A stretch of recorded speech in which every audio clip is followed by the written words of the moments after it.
Well, see the way the question is asked and also the way normally it's addressed is, people think there is something called as negative thought and positive thought.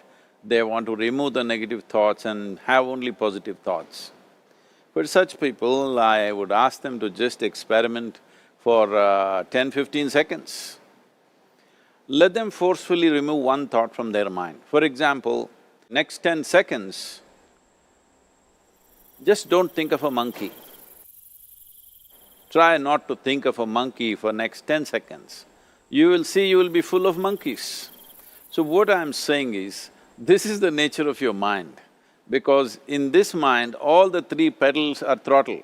There is no brake, there is no clutch. Whatever you touch, it will only go faster. In this kind of mind, people have been taught from moral teachers and religious teachers, do not think about bad things. Well, since then it's been a full-time job. So there is no way you can handle the mind like this. This doesn't need any great enlightenment. If you spend 2 minutes with your eyes closed, you will realize you cannot do anything forcefully with this mind. So, I want to remove negative thoughts. Do not ever go in this direction, because what you want to remove will become your quality. Always you will be on it. So what should I do? The thing is this, without understanding the fundamental mechanism of this mind, because our mind, human mind, is the most sophisticated computer on the planet. Even all the supercomputers have come out of this.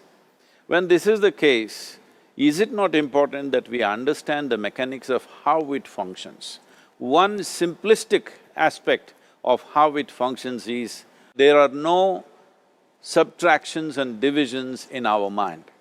There is only addition and multiplication. If you try to do something with it, it will say one more.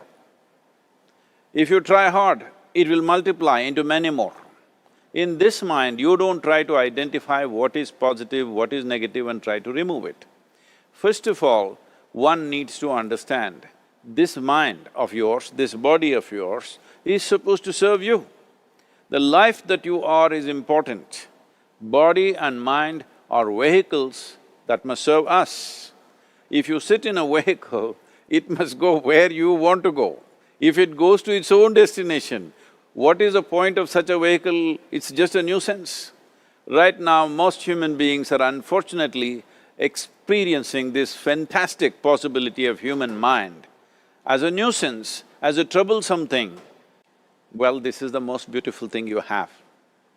It's just that you need to pay little attention as to how it functions.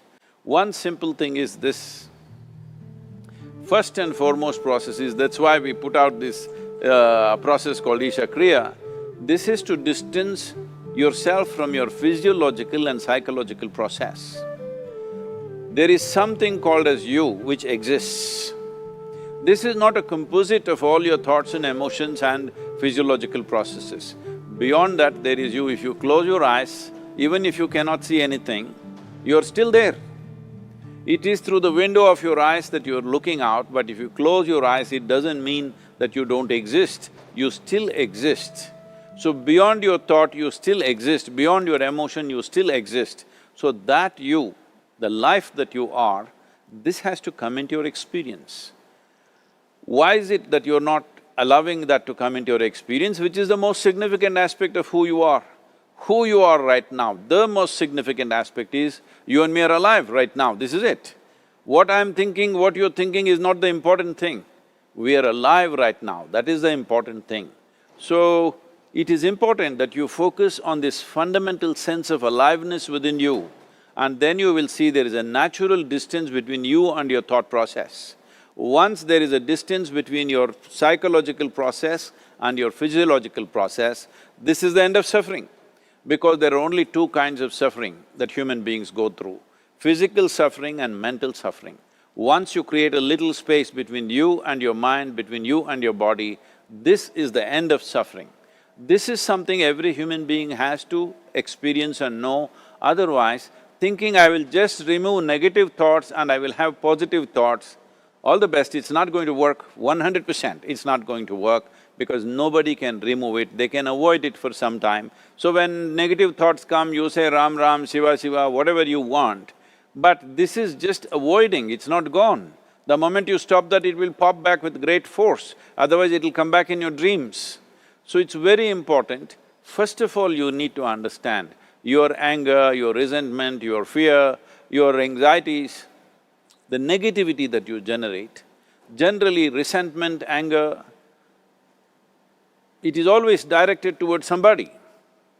But we need to understand this is poisons that we are drinking and expecting somebody else to die. Fortunately, life doesn't work like that. If I drink poison, I die. If I drink poison, you don't die.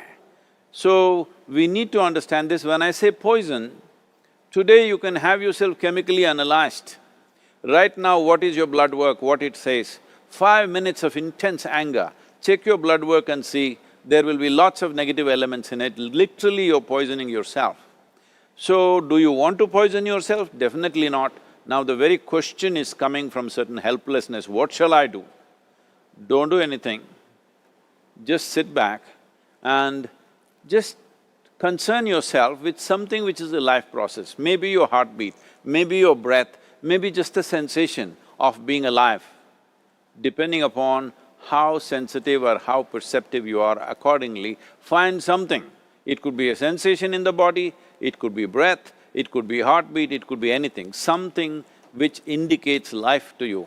Just pay attention to that for some time. Slowly you will see there is a distinction between what is you and what you have gathered, which includes both your physiological and psychological possibility or mess, whatever you made out of it.